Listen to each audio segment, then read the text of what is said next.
오늘 주신 말씀을 가지고 율법은 우리의 행복 매뉴얼입니다 라는 제목으로 여러분과 함께 말씀 나누겠습니다. 여러분, 가전제품이나 전자기기 사시면 혹시 그 안에 들어있는 사용설명서 이렇게 잘 읽어보십니까? 아니면 그걸 읽지 않고 그냥 이렇게 그냥 물품을 쓰시는 편이십니까? 저는 꼼꼼히 좀 읽어보는 스타일입니다. 왜냐하면 그래야 안전하게 오랫동안 제 기능을 다 사용할 수 있기 때문에 그렇습니다.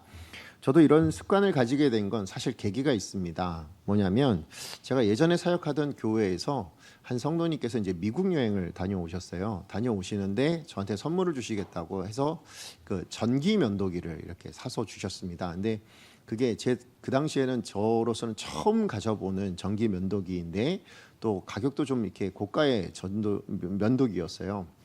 그래서 한 3주 정도는 제가 안 쓰고 그냥 이렇게 쟁겨놨던 것 같아요.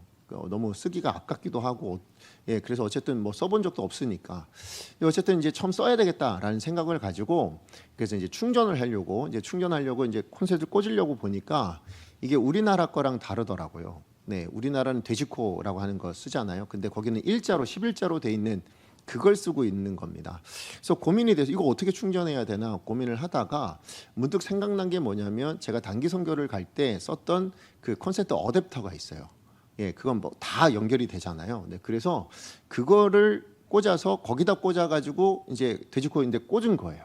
꽂았는데 무슨 일이 나냐면 퍽 소리가 나더니 충전이 되질 않는 겁니다. 그래서 너무 놀라가지고 이게 뭔 일인가 싶어가지고 막 이리저리 해보고 뭐 어떻게 해도 안 되는 거예요. 결국은 이제 서비스센터 연락드렸더니 그거 타버린 거라고.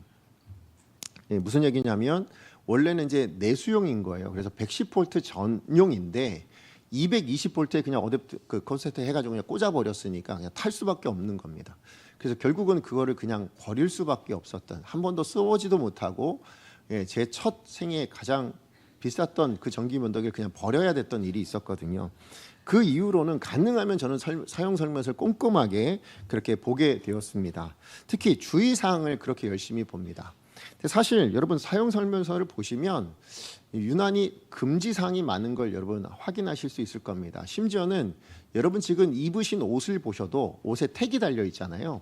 그 옷 택을 보셔도 뭐 산성세제 사용 금지, 뭐 손세탁 금지, 아니면 뭐 그 과도하게 비틀어 짜지 마세요라든지 이런 금지사항이 굉장히 많다라는 걸 확인하게 되실 겁니다. 그런 거 보면 가끔 그런 생각 들지 않으세요? 아니 내 돈 주고 내가 산 건데 뭘 이렇게 하지 말라는 게 맞나 싶은 생각이 들지 않으십니까? 아니 내 건데 내 마음대로 쓰면 안 되나 싶은 생각이 들기도 합니다. 하지만 제조사가 그런 금지사항, 주의사항들을 경고문을 붙인 이유가 어디 있을까요? 단순히 그냥 우리를 불편하게 하려고 그런 걸까요? 그렇지 않죠. 실상 뭡니까? 오랫동안 아무 손상 없이 그렇게 잘 사용하셨으면 좋겠다라는 당부가 아마 그 주의사항으로 드러나고 있다라고 생각합니다. 혹여나 저처럼 누군가 난 자유하다, 그래서 내 마음대로 할 거다 해가지고 110V 전기기기를 220V에 그냥 꽂아버렸다라고 하는 것은 자유를 표현한 게 아니죠. 그건 뭡니까? 그 자유, 경고사항을 무시하는 순간 어떻게 됩니까?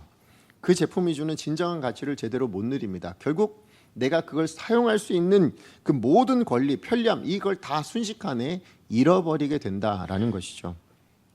여러분, 하나님이 우리에게 주신 율법도 마찬가지입니다. 율법을 보면 우리 특별히 십계명을 보셔도 아시겠지만 하지 마라라는 부분들이 굉장히 많이 나오게 됩니다. 마치 하나님이 우리 자유를 구속하시는 거 아닌가, 이 율법에 얽매여가지고 난 이것도 못하고 저것도 못하고 싶은 생각들을 하며 신앙생활 하시는 분들이 굉장히 많은 것 같습니다. 근데 여러분, 하나님이 온 우주 만물의 창조주심을 믿으십니까? 다른 말로 이야기하면 하나님이 이 세상의 제조사이신 거예요. 그렇잖아요. 자, 그렇다면 그 하나님이 우리가 이 땅을 살아갈 때 어떻게 하는 것이 가장 안전한 것인지, 어떻게 행동해야 영혼이 고장나지 않는지 누구보다 잘 아시는 분이신 줄 믿습니다. 그렇기 때문에 뭐예요? 십계명을 비롯한 율법의 말씀을 통해서 그걸 우리를 얽매거나 아니면 우리를 뭐 이렇게 묶으려고 하는 사슬이 아니고요. 뭐 하시려고 주신 겁니까? 저와 우리 모든 성도님들이 다 이 땅에서 하나님이 창조하신 세상 안에서 행복하게 살라고요. 그렇죠? 그 모든 것을 온전하게 누리며 살아가는 보호장치로, 아니면 우리 인생이 망가지지 않게 하시려고 하는 그 행복 가이드라인으로 주신 것이 바로 율법임을 기억하셔야 된다라는 거죠. 우리 지난주에 말씀드렸던 신명기 말씀 내용이 어땠습니까? 출애굽 이후에 10하루길이면 들어갈 수 있는 그 가나안 땅을 못 들어가죠. 그래서 뭐예요? 가데스 바네에서 다시 되돌려서 광야에서 40년을 방황하고 실패했던 기억을 가졌던 모세가 그 출애굽 2세대들만 다시 그 모압 건너편으로 오게 됩니다. 다시 그래서 그 출애굽 2세대들에게 1세대는 다 광야에서 죽고 2세대들에게 다시금 하나님의 말씀 그 율법을 해석해서 설교해 주는 세 편의 내용이 이 신명기 전체 내용이다라고 제가 말씀을 드렸습니다. 그런데 그 설교문이 무슨 형식으로 되어 있다고요? 종주권 계약 형식으로 되어 있다라고 말씀을 드렸습니다. 무슨 얘기냐면 하나님께서 다시 한번 이 종주권 계약이라는 형식을 통해서 이스라엘과 맺었던 그 언약을 다시 한번 확인시켜 주고 계신다라는 것입니다. 자, 그렇다면 왜 하나님은 종주권 계약이라는 이런 형식을 가지고 언약을 다시 확인시켜 주시는가? 그 이유가 무엇이라고 말씀드렸어요? 1세대들이 실패했던 그 가나안 땅을 동일하게 2세대도 보고 있는 거잖아요. 환경이 변하지 않았습니다. 어떤 상황을 바뀌지 않았어요. 똑같은 상황을 맞이하고 있는데 똑같이 실패하면 안 되니까. 그래서 다시 한번 율법을 종주권 계약이라는 형식을 통해서 뭘 하시는 거냐면 네가 그 가나안 땅에 들어갈 때 내가 지켜줄게를 확신시켜주기 위함인 거죠. 그러니까 하나님께서 약속하셔서 내가 너의 하나님으로 내가 너희를 보호하겠다라는 그것을 확신시켜 주시기 위해서 종주권, 내가 너의 주인이야 라는 걸 확인시키고 너는 나의 백성이야 라는 걸 확인시켜주는 이 계약을 통해서 보여주고 있더라라는 것입니다. 궁극적으로 그래서 뭐 하는 거예요? 내가 너를 착취하겠다라고 하시는 건가요? 아닙니다. 가나안 땅에 들어가 젖과 꿀이 흐르는 그 땅의 풍요로움을 그 행복을 누렸으면 좋겠다라는 게 하나님 아버지의 마음이신 거죠. 그걸 내가 이루어 주겠다라는 것을 확신시켜 주시기 위해서 하나님 스스로가 이 계약에 얽매여서 확인을 시켜주고 있었다라는 것이죠. 결국 하나님이 이스라엘 백성들에게 주고 싶은 건 무엇입니까? 행복입니다. 여러분 믿으십니까? 우리에게도 동일해요. 하나님 우리 가운데 주시고자 하는 게 뭐냐? 우리에겐 이 땅에서 행복 누리며 살아가는 하나님 백성 되기를 원하십니다. 그것을 위해서 그 행복한 삶을 영위하도록 주신 것이 무엇인가? 가나안 땅이죠. 그런데 이스라엘 백성들이 그 행복을 가나안 땅에서 영위하도록 하는데 그 땅만 주신 것이 아니라 그것이 계속 지켜져야 될 거잖아요. 그렇죠? 그걸 잃어버리지 않고 망가지지 않아야 되잖아요. 그래서 주신 것이 가나안 땅과 함께 율법을 주신 것입니다. 그러므로 오늘 이 말씀은 오늘 본문의 내용은 뭐냐면 그 율법을 통해서 이제 이스라엘 백성들이 다 행복해야 되는데 그런데 모든 백성들이 다 행복하길 원하신다라는 게 중요해요. 모든 백성들에게 이 율법의 기능이 그래서 통해서 행복이 다 미쳤으면 좋겠는데 라는 것을 위한 조치가 오늘 본문에 나오는 내용입니다. 그 조치가 뭐예요? 각 지파를 따라 천부장으로부터 조장까지 이르는 리더십을 세우는 거죠. 재판을 그리고 담당하게 만들어 준 겁니다. 마치 오늘날로 이야기하면 뭐라고 얘기할 수 있냐? 당회가 조직되고 재직회가 조직되고 각 리더십들이 세워지는 이 모든 것들, 직분자들이 세워지는 이 모든 조치랑 같은 이유가 된다라는 것입니다. 그러므로 오늘 말씀을 통해서 우리 개개인의 우리 삶 또 우리 공동체가 교회만이 아니죠. 여러분의 가정도 있지 않습니까? 우리가 속한 어떤 공동체이든지 오늘 이 말씀을 통해서 하나님 주시는 메시지가 있다라고 생각합니다. 그것을 좀 더 여러분과 두 가지 나누기 원하는데 자, 첫 번째입니다. 첫 번째는 뭐냐면 율법은 우리의 행복을 위해 주시는 하나님의 기준이자 울타리임을 기억해야 된다라고 해서 이 말씀 주신 겁니다. 하나님이 주신 그 가나안 땅 왜 주셨다고요? 행복하라고 주셨습니다. 그리고 그 가나안 땅을 행복하게 것을 지속적으로 누리도록 하기 위해서 주신 가이드라인이 뭐라고요? 그게 율법이라고 말씀을 드렸어요. 그리고 그 율법이 모든 성도에게 다 미쳐지도록 하기 위해서 모든 백성들에게 다 미쳐지도록 하기 위해서 조치를 내린 것이 뭐라고요? 리더십을 세운 것이었다라고 얘기하죠. 그게 오늘 본문의 9절부터 시작하는 내용입니다. 우리 9절 10절 같이 한번 읽어보겠습니다. 시작. 그때 내가 너희에게 말하여 이르기를 나는 홀로 너희의 짐을 질 수 없도다. 너희 하나님 여호와께서 너희를 번성하게 하셨으므로 너희가 오늘날 하늘의 별같이 많거니와. 오늘 이 말씀을 읽으면 자칫 부정적인 말로 들려집니다. 그렇죠? 모세가 나 사역이 너무 힘듭니다. 나 맡은 게 너무 많아요. 라고 이런 부정적인 하소연을 하는 것처럼 느껴지지만 사실 이 말씀의 의미를 생각해 보면 결코 부정적인 하소연이 아닙니다. 무슨 얘기냐면 가나안 땅을 약속하셨던 그 하나님이 아브라함에게 또 하나 약속하신 바가 있었습니다. 뭡니까? 네 자손을 하늘의 별처럼 많게 해주겠다라는 그 약속을 하나님께서 하셨죠. 자, 오늘 이 본문의 이 모세의 하소연은 바로 그 하나님의 약속이 성취되었음을 선포하는 말입니다. 무슨 얘기냐? 하늘의 별처럼 많게 하시겠다는 그 약속을 하나님이 충실하게 지켜주셔서 이스라엘 백성들이 그냥 한 가정도 아니고 한 가문도 아니고 이제는 민족을 이룰 만큼 많아졌다라는 것이죠. 너무 많아져서 모세라는 한 사람으로는 도저히 감당할 수 없을, 도저히 지도할 수 없을 만큼 그렇게 풍성하게 주셨습니다라는 그 고백이다라는 것입니다. 무슨 얘기냐? 여러분, 가끔 우리가 하나님 앞에 하나님 우리 사업 잘 되게 해주세요 기도하실 때가 있죠. 그죠? 그래서 정말로 하나님이 그 기도를 응답하시면 어떻게 될까요? 눈코 뜰 새 없이 바쁘시겠죠. 예, 그렇게 바빠지면 몸이 피곤할까요? 안 피곤할까요? 피곤하겠죠. 몸이 힘들어질 겁니다. 자, 그렇다면 하나님 나 몸이 너무 힘들어요 라고 말하는 게 여러분 그게 부정적인 이야기가 될까요? 그렇지 않죠. 예, 부정적인 이야기가 아니에요. 무슨 얘기예요? 그거는 하나님 내 기도를 응답해 주셨다는 얘기죠. 그죠? 하나님이 내 기도에 대해서 응답해 주셔서 축복을 주셨다는 내용인 거예요. 그래서 내가 너무 바빠서 내 몸이 힘듭니다 라고 그렇게 말하는 거죠. 그럼에도 불구하고 사업이 너무 잘 돼서 몸이 힘든 건 힘든 거예요. 그게 안 힘들 수가 없어요. 그렇죠? 몸이 아플 수도 있고 힘든 거예요. 그렇지만 그 짐이 부정적인 짐인가요? 여러분, 너무 사업이 잘 돼서 바빠서 몸이 힘든 게 부정적인 어려움입니까? 아니요. 그거는 축복의 짐입니다. 그렇죠? 너무 잘 돼서 주시는 그 짐, 지금 모세가 그 얘기하고 있는 겁니다. 예, 축복도 무거운 짐이 될 수 있다라는 거예요. 무거운 건 무거운 거니까. 그렇죠? 그래서 지금 모세가 그 고백하는, 나 혼자 질 수 있는 짐이 아닐 정도로 하나님이 이렇게 많이 축복하셨습니다. 그 얘기하고 있는 겁니다. 왜요? 모세가 인도하고 있는 그 숫자가 몇 명이에요? 남자만 60만 명.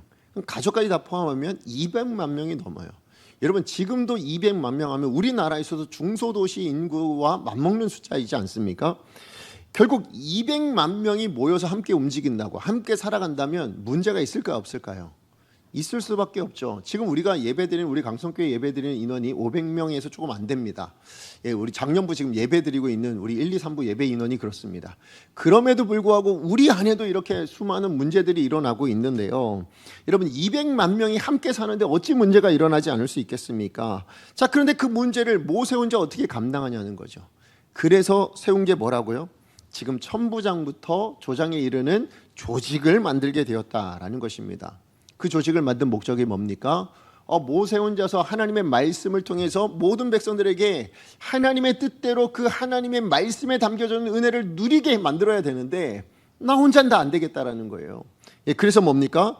그 조직을 통하여서, 그 리더십을 통하여서 그것이 곳곳 많은 사람들에게, 그래서 보면 단위가 1000부터 시작해서 뭐예요? 예, 10부장 그 다음에 조장까지.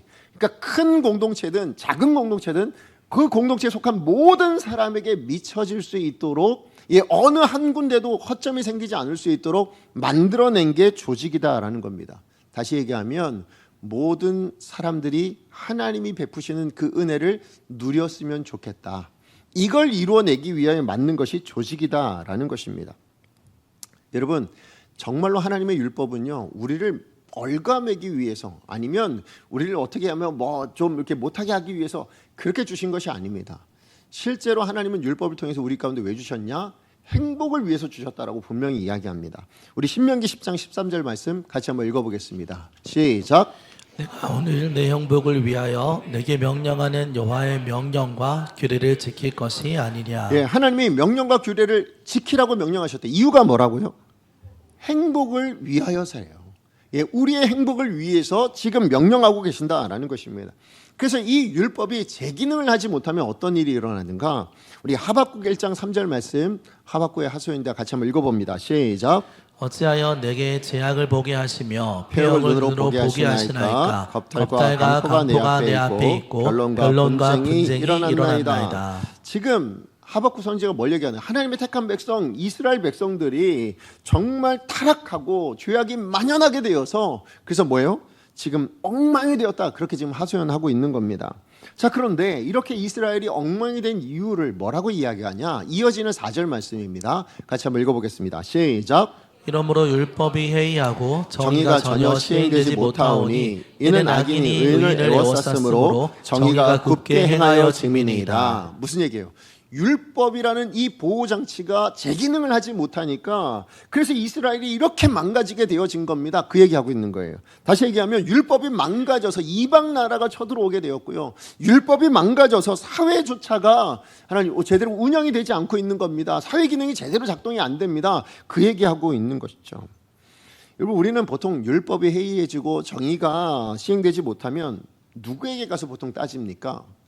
예, 그 율법을 범한 당사자에게 가서 따지죠. 그래서 네가 율법을 지키지 않아서 우리가 이 모양 이 꼴이 된 거잖아. 야, 네가 잘못한 거잖아. 그러니까 네가 회개해야 돼. 라는 식으로 우리는 정죄하고 따질 경우가 굉장히 많습니다. 그런데 지금 오늘 본문을 보시면 이 하박국 선지자는 지금 이스라엘이 이 망가진 상황을 가지고 지금 이스라엘 백성들에게 찾아갔습니까? 아닙니다. 그것을 범한 사람에게 찾아가서 책망하고 있는 겁니까? 아니요. 뭐라고 얘기합니까? 하나님께 나아가 하소연하고 있는 겁니다. 하나님이 주신 이 보호장치, 이 율법의 울타리가 제 기능을 하지 못해서 그래서 이스라엘이 이렇게 망가지게 되어졌습니다 라고 그렇게 고백하고 있죠. 맞아요. 율법은 하나님께서 왜 주셨냐? 나를 비롯해서 우리 하나님의 모든 사람들이 이 율법이란 울타리를 통해서 우리를 얽어매는 것이 아니라 사슬처럼 쓰시는 것이 아니라 우리를 행복하기 위해서 주시는 그런 최소한의 울타리로 주셨다라는 것입니다. 제가 언제 한번 여러분에게 드렸던 건데 한번 이미지 띄워주실래요? 자, 저 율법의 울타리가 있습니다. 말씀의 울타리가 있어요. 우리는 어디에 있을까요? 우리는 보통 저 말씀의 울타리 안에서 보호를 받고 있다 이렇게 생각을 합니다. 그렇죠? 많은 사람들이 그렇게 생각을 합니다. 그런데 저렇게 울타리 안에 보호를 받고 있다라고 생각하니까 뭐예요? 자유롭지 못하다라고 그렇게 여깁니다.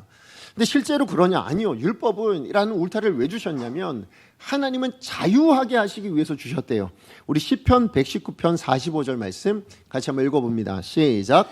내가 주의 법도들을 구하였사오니 자유롭게 걸어갈 것이오며. 네, 지금 시편 기자가 뭘 고백합니까? 내가 말씀, 그 주의 법도 안에서 뭘 누린다고요? 자유롭게 살아갈 수 있는 길이 열렸다는 거예요. 행복을 지키며 안전하게 그렇게 자유로운 삶을 살아갈 수 있다라는 것입니다. 그래서 여러분 아까 보였던 그 그림을 보시면 여러분 저렇게 우리는 율법이란 이 울타리 안에 거하는 것처럼 느껴지지만 실상은 뭐냐? 한번 넘겨주시죠.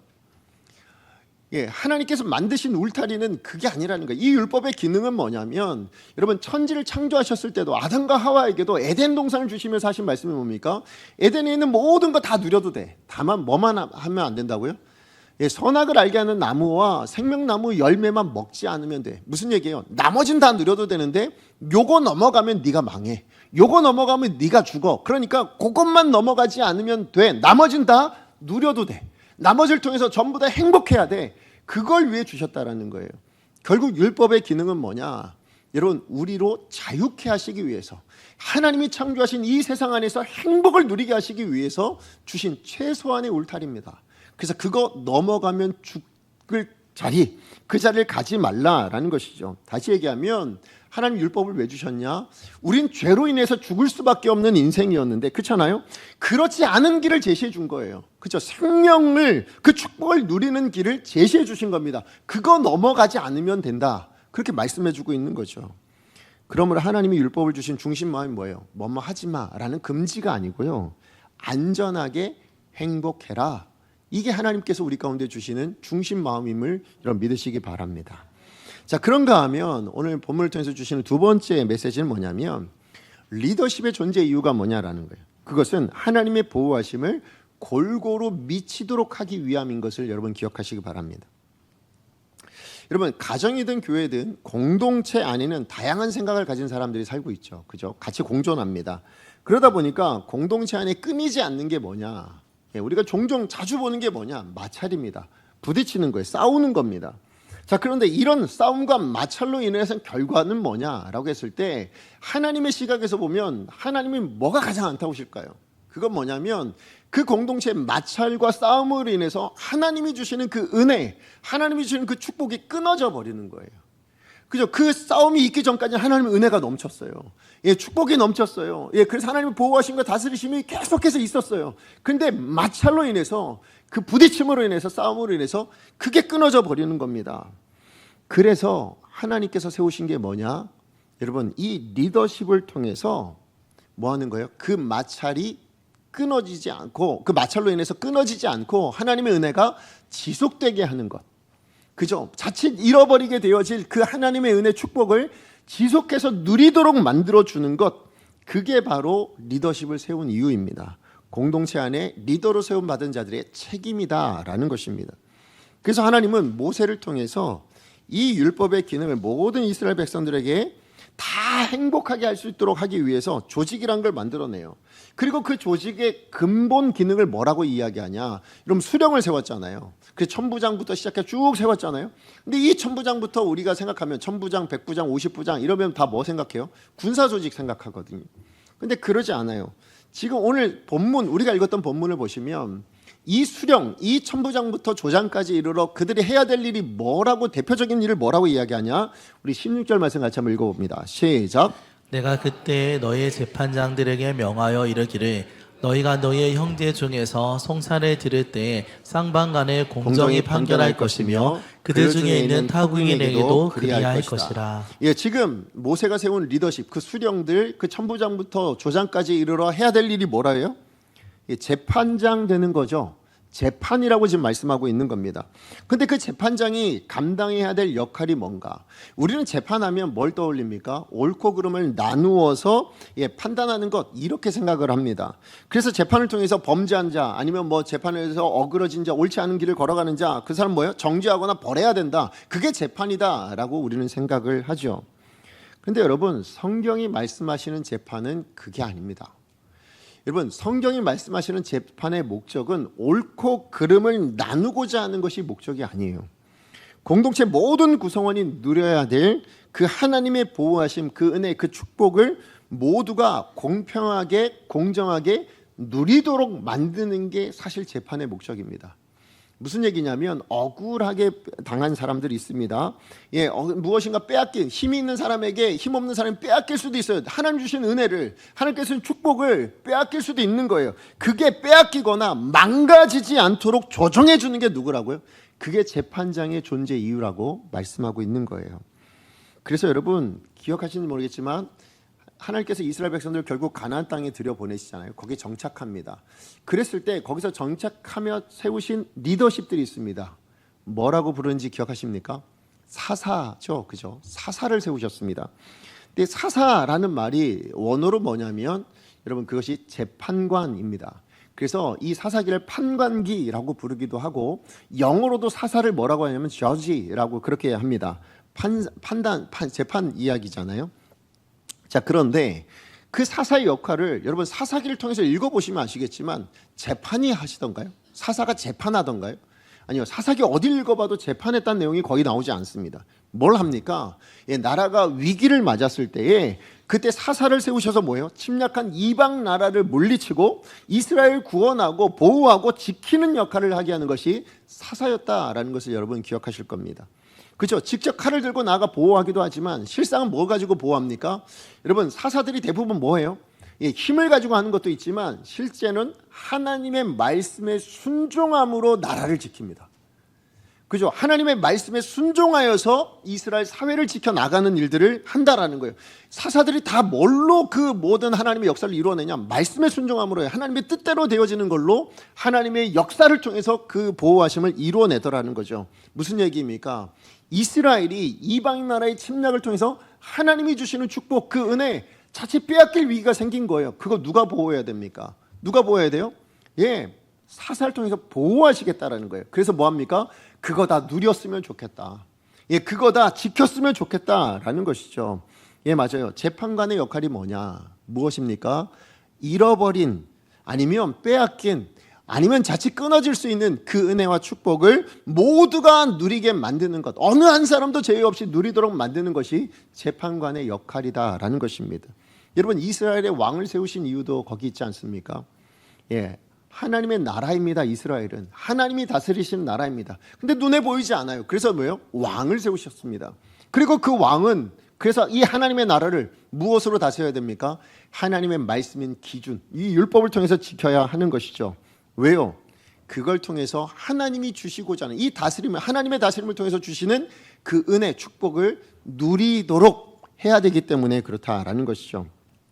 그래서 여러분, 재판의 기준이 되는 율법을 통해서 어떻게 판결해야 되냐면, 오늘 본문에도 보시면 공정하게 판결하라, 이런 얘기가 나옵니다. 그래서 뭐예요? 억울한 이가 없고 누구나 율법을 통해서 베푸시는 그 은혜를 빼앗기거나 잃어버리는 사람이 없도록 돕는 역할을 하라라는 게 공정하다는 거예요. 은혜는 다 주어졌습니다. 근데 그 은혜를 누군가는 더 욕심내서 빼앗아 더 많이 가지려고 하는 사람이 생겨서 결국 그것을 빼앗긴 사람이 나오거나, 아니면 누리지 못할 어떤 사람들이 나오기 때문에 뭐예요? 재판장은 그거 조정해서 있던 거 다시 돌려주라는 거예요. 은혜를 다 같이 누리도록 만들어주라는 것입니다. 그래서 여러분, 재판의 이런 궁극적인 목적, 이걸 토대로 해서 예수님이 누가복음 18장에 불의한 재판장 비유를 하십니다. 우리 누가복음 18장 1절에 3절 말씀 같이 한번 읽어봅니다. 시작. 예수께서 그들에게 항상 기도하고 낙심하지 말아야 할 것을 비유로 말씀하여 이르시되, 어떤 도시에 하나님을 두려워하지 않고 사람을 무시하는 한 재판장이 있는데 그 도시에 한 과부가 있어 자주 그에게 가서 내 원수에 대한 나의 원한을 풀어주소서 하되. 지금 이 과부가 재판장에게 기대하고 있는 게 뭐예요? 내 원한을 풀어주세요 라는 거잖아요. 원한이 뭡니까? 내가 지금 내 원수에게 빼앗긴 게 있다라는 거예요. 그렇죠? 그 빼앗긴 것을 빼앗아간 사람에게 그 원수 죽여주세요, 이게 목적이 아니에요. 사실 이 과부의 목적은 뭐예요? 원한 푸는 겁니다. 원한이 왜 생겼어요? 내가 빼앗긴 게 있으니까 지금 원한 생긴 거잖아요. 그래서 뭐예요? 그 빼앗은 것이 돌려질 때, 회복되어질 때 뭐예요? 그때서야 원한이 없어질 거잖아요. 그렇죠? 그러니까 지금 이 재판관에게 기대하는 건 뭡니까? 회복되게 하는 겁니다. 잃어버린 것, 빼앗긴 것, 내가 누렸던 하나님이 주신 것들, 그것이 빼앗기지 않도록 다시 되찾아지도록 만들어주는 역할을 하는 것이 재판관의 역할이다라는 것을 말씀해 주고 있는 것이죠. 왜 그런가? 재판이 왜 그래야 되는가? 그 이유는 17절, 오늘 본문 우리가 읽었던 17절에 나옵니다. 신명기 1장 17절 같이 한번 읽어봅니다. 시작. 재판은 하나님께 속한 것인즉 너희는 재판할 때 외모를 보지 말고 귀천을 사별 없이 듣고 사람의 낯을 두려워하지 말 것이며, 스스로 결단하기 어려운 일이 있거든 내게로 돌리라, 내가 들으리라 하였고. 재판은 누구에게 속했다고요? 하나님께 속한 겁니다. 다시 얘기하면 하나님이 재판을 왜 하실까요? 너 잘못했어, 너 지옥, 넌 천국, 이거 아니에요. 하나님이 재판하시는 목적은 뭐냐면, 궁극적으로는 뭐예요? 하나님이 주시는 그 은혜, 하나님이 주시는 그 축복, 그거 누렸으면 좋겠다예요. 그거 빼앗기지 않고 그거 잃어버리지 않고 누렸으면 좋겠다예요. 그래서 뭐 하는 겁니까? 그 재판하시는 목적을 두고 뭐라고 얘기하냐면, 외모나 귀천이나 사람의 나 때문에 뭐예요? 그 재판의 기준이 어그러지지 않게 해라라는 것이죠. 그래서 왜요? 그래서 뭐 외모든, 외모가 높든 뭐 좋든 안 좋든, 귀천, 뭐예요? 천하든 아니면 귀하든, 아니면 사람의 어떤 뭐 높은 사람이 뭐 쳐다보고 있든, 뭐 아니면 어떤 사람이 보고 있든, 어떤 사람이라도 그 재판을 통해서 누려야 될 행복이 빼앗기지 않도록 하기 위해서, 그래서 하나님의 뜻대로 다 행복해져라 라는 것을 이루기를 원하시기 때문에 그렇다라는 것이죠. 그래서 여러분, 우리가 법이라는 것이, 사실 재판이라는 것은 실제로 언제 일어납니까? 언제 필요한 거예요? 문제가 생겼을 때 일어나는 거죠. 그죠? 그래서 문제가 생겼을 때보다 더 중요한 건 뭐예요? 문제가 안 일어나도록 해야 되는 거잖아요. 그죠? 그래서 오늘 모세는 지금 이 재판장을 세우는 걸로 끝내지 않아요. 무슨 얘기냐면, 문제가 일어나면 그때 해결할게 라는 것으로 그 방법을 전부를 조치를 취하고 있는 것이 아니라, 그보다 더 근본적인 조치를 하나 더 취합니다. 그게 뭐냐? 오늘 본문의 18절 내용입니다. 같이 한번 읽어보겠습니다. 시작. 내가 너희의 행할 모든 일을 그때 너희에게 다 명령하였느니라. 무슨 얘기냐? 리더십을 세웠어요. 재판장을 세웠습니다. 근데 그걸로 멈추지 않고 뭐 하냐면, 바로 그 재판장의 판단의 기준이 되는 그 율법, 그 율법을 누구에게 가르쳤습니까? 이스라엘 백성들에게 다 가르쳤다는 거예요. 왜요? 그 말씀대로 살면 그죠? 그 율법대로 살면, 다시 얘기하면 하나님이 넘어가지 말라고 하는 그 안에 넘어가지 않으면 우리의 행복은 빼앗길 일이 없거든요. 그렇죠? 우리 모두가 다 그 율법대로 살아간다면 하나님 주신 은혜는 누구나 다 누릴 수 있는 게 되거든요. 그래서 우리 모두가 다 지키니까 다 누릴 수 있게 되는 것, 그걸 기대한 겁니다. 그래서 뭐예요? 그래서 율법을 가르쳐 주었다라는 것이죠. 왜요? 그 율법이 우리를 행복하게 하는 거니까. 그 율법을 우리가 지킬 때, 그 가이드라인을 지킬 때에, 그 매뉴얼대로 살아낼 때에, 그때 비로소 우리는 망가지지 않고 하나님이 원하시는 그 근본적인 모양대로, 그 기능대로 다 사용되어지고 다 누릴 수 있는 우리의 삶이 가능하기 때문에 그렇다라는 것이죠. 그래서 여러분, 공동체가 누릴 수 있는 행복이라는 거예요. 여러분, 이것은 리더십만의 책임이 아니다라는 걸 여러분 꼭 기억하셨으면 좋겠습니다. 리더십만 말씀대로 지키고 말씀대로 공정하게 하고 해서 되어질 일이 아닙니다. 물론 리더십 반드시 그래야 합니다. 그런데 하나님 뭘 이야기하시냐면 리더십이 하는 건 문제가 일어났을 때 조정하는 거고, 결국 그 공동체 안에 모든 사람의 행복을 누리기 위해서는 누가 해야 된다고요? 내가 해야 된다라고 말씀하십니다. 그 책임은 우리 모두에게 있다라고 말씀하십니다. 우리 모두가 내게 주어진 삶의 자리에서, 내게 주어진 그 직분 안에서 말씀대로 율법대로 그 기능대로 하나님 넘어가지 말라 하는 것을 넘어가지 않으며 살아간다면 어떻게 돼요? 우리 안에 행복이 무너질 일이 없다라는 거예요. 그렇죠? 우리 안에 하나님 베푸시는 어느 축복이든 그것이 빼앗길 일도 없고 끊어질 일도 없고 멈출 일도 없다라고 말씀을 하고 계시는 겁니다. 그래서 그 책임은 우리 모두의 감당해야 될 책임이에요. 말씀대로 순종함으로, 그렇죠? 하나님의 말씀대로 살아내므로. 그러므로 여러분, 우리는 공동체 생활할 때 사실 의견이 달라서 부딪힐 수 있습니다.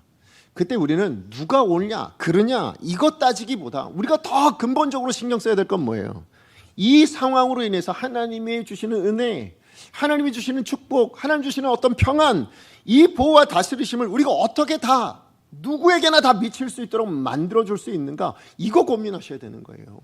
너 잘못했잖아, 너 그러니까 안 돼, 이게 아니라요, 이 문제로 인해서 그럼 우리는 모두 잃어버린 것 어떻게 회복시킬 수 있을까? 우리가 잃어버린 그 하나님 주신 축복을 어떻게 다시 한번 회복할까? 여기에 우리가 집중해야 된다라는 거죠. 근데 이 일이 쉬운가? 쉽지 않아요. 왜냐하면 오늘 본문에 보시면 지금 모세예요.